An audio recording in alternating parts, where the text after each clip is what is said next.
Assalamualaikum warahmatullahi wabarakatuh.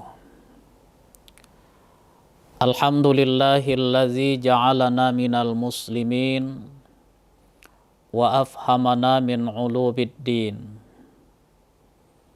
Ashhadu an la ilaha illallah wahdahu la syarikalah wa ashhadu anna Muhammadan abduhu wa rasuluh al-mab'uts rahmatan lil alamin.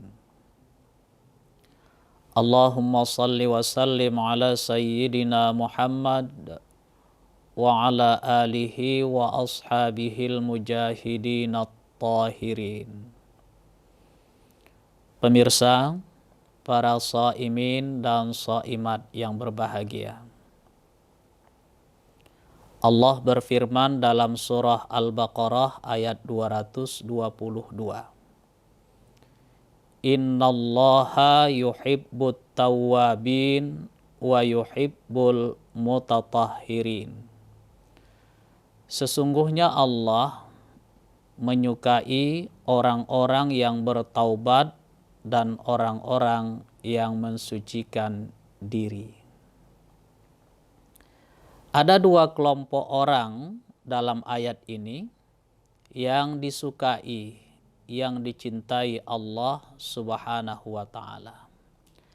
Yang pertama, at-tawwabin, orang-orang yang bertaubat. Kita ini manusia biasa, bukan nabi, bukan rasul. Tak ada di antara kita yang bersih, yang sunyi dari kesalahan dan dosa. Oleh karena itu, yang terbaik di antara kita bukanlah orang yang tidak pernah berdosa, tidak pernah bersalah sama sekali, karena tak ada itu. Tapi orang yang terbaik di antara kita adalah seseorang yang ketika ia terlanjur bersalah, ketika ia terlanjur melakukan dosa, maka segera ia menyadari kesalahannya, bermohon ampun, beristighfar, bertobat kepada Tuhannya. Sebesar apapun dosa dan kesalahan seorang hamba, selama ia menyadari, benar-benar menyesali, lalu kemudian dengan linangan air mata, ia mengharapkan pengampunan Tuhannya, maka Allah bersifat Ghafurur Rahim, Maha Pengampun lagi Maha Kasih Sayang. Rasulullah bersabda, At-taibu minaz zambi kamal la zambalah. Orang yang bertaubat dari dosa seperti orang yang tidak berdosa sama sekali. Ramadan adalah momentum berharga. Momentum yang sangat berharga bagi kita untuk memperbanyak istighfar, bermohon ampun kepada Allah Subhanahu wa ta'ala. Dan Allah janjikan bahwa Ramadan, bahwa Allah akan mengampuni dosa-dosa hamba yang benar-benar bermohon ampun kepada Tuhannya di bulan Ramadan yang mulia ini. Astaghfirullah Rabbal baraya, astaghfirullah minal khataya.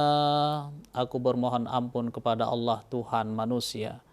Aku bermohon ampun kepada Allah atas segala kesalahan dan dosa. Minimal ucapan istighfar itu astaghfirullahalazim. Lebih sempurna, astaghfirullahalazim allazi la ilaha illa huwal hayyul qayyum wa atubu ilaih.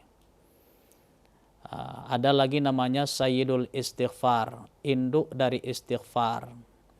Ketika kita selesai melaksanakan sholat tahajud di tengah malam, di saat kita bersimpuh di atas sajadah, maka kita pun membaca Sayyidul Istighfar. Allahumma anta rabbi la ilaha illa anta khalaqtani wa ana abduka wa ana ala ahdika wa wa'dika mastata'tu a'udzu bika min syarri ma sana'tu abu'u laka bi ni'matika 'alayya wa abu'u bi dzambi faghfirli fa innahu la yaghfirudz dzunuba illa anta. Rasulullah adalah orang yang maksum dari dosa, tak ada salah, tak ada dosa, dipelihara Allah Subhanahu wa taala. Kendati demikian, hal ini tidak menghalangi Rasulullah sallallahu alaihi wasallam untuk beristighfar tidak kurang 100 kali setiap harinya. Rasul mengatakan, "Ya ayuhan nas, wahai manusia, tubu ilallah, bertaubatlah kamu kepada Allah, wastaghfiruh, bermohon ampunlah kepadanya, beristighfarlah. Fa inni atubu fil yaum mi'ata marrah." Dan sesungguhnya aku pun beristighfar, bermohon ampun dalam sehari itu 100 kali. Jadi kalau Rasulullah yang maksum dari dosa saja tidak kurang 100 kali beristighfar, bermohon ampun kepada Allah Subhanahu wa taala, maka bagaimana pula dengan kita? Pemirsa, para shaimin dan shaimat yang berbahagia, kelompok kedua yang disukai Allah Subhanahu wa taala yang dinyatakan dalam surah Al-Baqarah ayat 222 tadi adalah mutatahhirin, kelompok orang-orang yang selalu mensucikan dirinya. Kesucian diri itu bahkan menjadi syarat sahnya ibadah mahdhah semacam salat. Nabi mengatakan tidak sah, tidak diterima salat orang yang berhadas hatta yatawadda, sampai ia berwudu, artinya mensucikan diri. Bahkan Imam Nawawi mengatakan ternyata wudu itu tidak hanya untuk salat saja, tapi berwudu itu juga dianjurkan setiap saat. Artinya menjaga kesucian diri itu dianjurkan setiap saat, bahkan pada saat kita tidur. Rasul malah mengatakan ketika kamu akan tidur, ketika kamu akan mendatangi tempat tidur kamu, maka berwuduklah. Ada lagi hadis lain yang mengatakan seseorang yang tidur dalam keadaan berwuduk, maka apabila kematian datang kepadanya di malam itu, maka ia mati seolah-olah dalam keadaan syahid. Ia seolah-olah mati dalam keadaan syahid. Dan kalau ternyata besok paginya ia masih bangun kembali, maka malaikat pun akan memohonkan ampun kepada Allah Subhanahu wa taala atas dosanya, karena sewaktu tidur ia telah menjaga kesuciannya, artinya berwudu. Jadi sunat hukumnya sebelum tidur itu berwudu, pemirsa. Rasulullah Shallallahu alaihi wasallam bersabda, apabila seseorang berwudu lalu ia sempurnakan wudunya, maka berguguranlah seluruh dosa-dosa dari jasadnya, bahkan dari jari-jari tangannya. Hadis riwayat Muslim. Masih hadis riwayat Muslim, Rasulullah Shallallahu alaihi wasallam bersabda, siapa yang berwudu dengan sempurna lalu ia berangkat menuju masjid, maka setiap ayunan langkahnya itu dihitung sebagai pahala. Allah angkat derajatnya dan Allah hapuskan dosa-dosanya. Rawahu Muslim, hadis riwayat Muslim. Jamaah rahimakumullah, ada di antara sahabat yang benar-benar menjaga wuduknya. Artinya, setiap kali wuduknya batal, maka ia segera berwuduk. Salah satunya itu adalah Bilal bin Rabah. Dalam sebuah hadis yang terkenal, Rasul bertanya kepada Bilal bin Rabah, ya wahai Bilal, waktu aku masuk ke surga, aku dengar suara terompahmu di dalam surga. Apa sebenarnya ibadahmu itu? Maka Bilal bin Rabah mengatakan, ya Rasulullah, aku kalau seandainya batal wudukku, segera aku berwuduk. Setiap batal wudukku, aku berwuduk. Dan setiap aku berwuduk, ya Rasulullah, maka kemudian aku jaga melaksanakan sholat sunat 2 rakaat. Inilah yang menjadi dalil sunnahnya sholat sunat wudhu itu. Setiap kita selesai berwudhu, maka kemudian kita sholat sunat 2 rakaat. Sholat sunat wudhu. Tidak mudah sesungguhnya untuk menjaga kondisi kita tetap dalam keadaan suci. Menjaga wudhu setiap saat itu tidak mudah itu.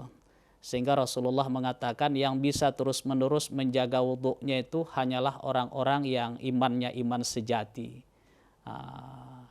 Ingat saya kemarin, sudah lama ini, pada saat masih mahasiswa di IAIN, dulu namanya IAIN, Institut Agama Islam Negeri, yang sekarang sudah menjadi UIN, Universitas Islam Negeri Sumatera Utara. Ketika itu ada seorang profesor muslim dari Cina berkunjung ke IAIN. Diberikanlah kesempatan untuk berpidato, berceramahlah ia dengan bahasanya, lalu kemudian ada penterjemahnya. Biasalah setelah selesai, namanya tamu dari luar negeri datang berkunjung, ya mahasiswa-mahasiswi kepinginlah ingin bersalaman dengan sang tokoh ini, sang profesor ini.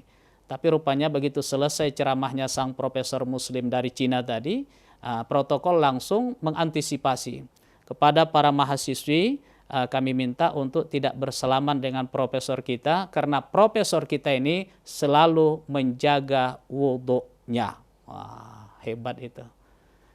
Dan ternyata ada juga tokoh nasional kita di Indonesia, pahlawan nasional kita malah, yang dikenal terus-menerus menjaga wudhunya. Dan tokoh kita ini namanya terukir indah, menjadi nama jalan hampir di setiap kabupaten dan kota, bahkan di kecamatan-kecamatan se-Indonesia. Namanya adalah Panglima Sudirman, dikenal sebagai orang yang menjaga wudhunya setiap saat. Jamaah rahimakumullah, sangat memungkinkan sesungguhnya di bulan Ramadan ini kita menjaga kesucian diri kita dengan terus-menerus menjaga wudhu kita. Kalaupun tidak setiap saat kita bisa menjaga wudhu kita, paling tidak selama bulan Ramadan ini, di antara 24 jam satu hari itu, lebih banyaklah hendaknya jam-jam di mana kita dalam keadaan suci ketimbang kondisi diri kita tidak dalam keadaan suci. Innallaha yuhibbut tawwabin wa yuhibbul mutatahhirin. Sesungguhnya Allah menyukai orang-orang yang bertaubat dan orang-orang yang mensucikan diri. Kita manfaatkan kesempatan bulan Ramadan ini untuk menghapuskan dosa dengan banyak-banyak beristighfar siang dan malam kepada Allah Subhanahu wa taala, dan kita menjaga kesucian diri kita dengan menjaga wudhu kita. Demikian, mudah-mudahan bermanfaat pemirsa. Para shaimin shaimat yang berbahagia, selamat melaksanakan ibadah puasa dan selamat berbuka dengan hati gembira. Assalamualaikum warahmatullahi wabarakatuh.